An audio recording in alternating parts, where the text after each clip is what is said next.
बहुत समय पहले की बात है, जब धरती पर दुष्ट राक्षसों का आतंक था।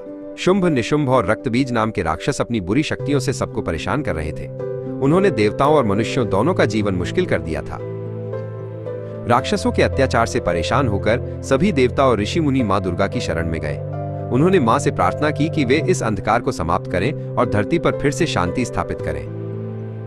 उनकी प्रार्थना सुनकर मां दुर्गा ने अपनी शक्ति को एक नए भयंकर रूप में प्रकट करने का निश्चय किया। ये रूप इतना शक्तिशाली था कि वो हर बुराई को जड़ से मिटा सकता था। और इस तरह उनका जन्म हुआ, मां कालरात्रि के रूप में। उनका रंग घने अंधकार जैसा काला था, जो बुराई को निगलने का प्रतीक था। उनके गले में बिजली की तरह चमकने वाली माला थी, जो अंधकार में भी प्रकाश का मार्ग दिखाती थी। उनके 4 हाथ थे, जो उनकी अपार शक्ति को दर्शाते थे। वो एक गधे पर सवार थीं, जो उनकी सादगी और शक्ति का प्रतीक है।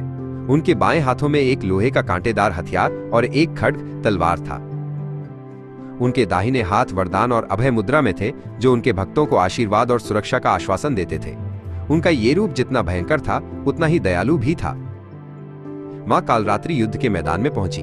उनके आगमन से ही दुष्ट राक्षसों के मन में भय भर गया। शुंभ और निशुंभ भी उनकी शक्ति देखकर हैरान रह गए। उन्होंने राक्षसों को ललकारा और रक्तबीज के साथ उनका भयंकर युद्ध शुरू हुआ। युद्ध की भयंकर गर्जना से धरती कांप उठी।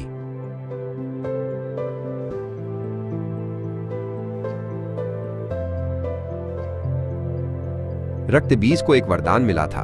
उसके खून की हर बूंद से एक नया और शक्तिशाली राक्षस पैदा हो जाता था। वो इस वरदान पर बहुत घमंड करता था। जैसे ही मां कालरात्रि ने अपने खड्ग से रक्तबीज को घायल किया, उसके शरीर से खून की बूंदें धरती पर गिरने लगी और हर बूंद से एक नया रक्तबीज पैदा होने लगा। देखते ही देखते युद्ध का मैदान अनगिनत राक्षसों से भर गया, जो सभी रक्तबीज जैसे दिखते थे।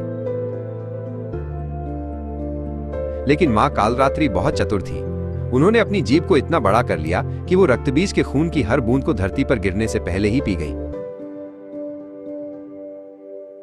वो एक भी बूंद को धरती पर गिरने नहीं दे रही थी। जैसे जैसे वो खून पीती गई, रक्तबीज कमजोर होता गया और नए राक्षस पैदा होना बंद हो गए।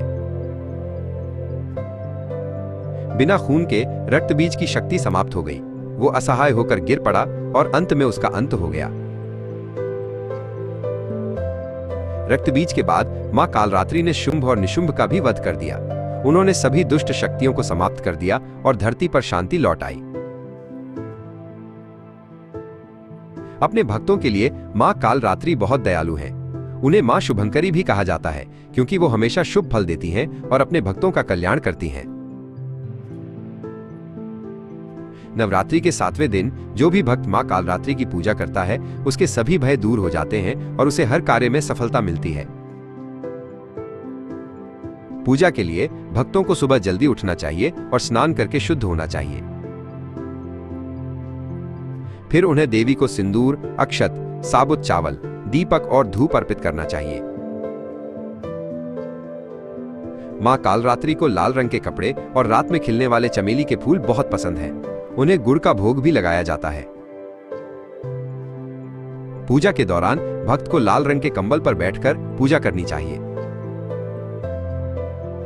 उन्हें लाल चंदन या रुद्राक्ष की माला से मंत्रों का जाप करना चाहिए। दुर्गा सप्तशती, दुर्गा चालीसा और ओम कालरात्रे नमः जैसे मंत्रों का जाप करने से मन शुद्ध होता है और सभी नकारात्मक शक्तियां दूर हो जाती हैं। अगर आपको ये पौराणिक कहानी पसंद आई हो तो मेरे चैनल स्टोरी बुक सेंट्रल को लाइक, शेयर और सब्सक्राइब करें।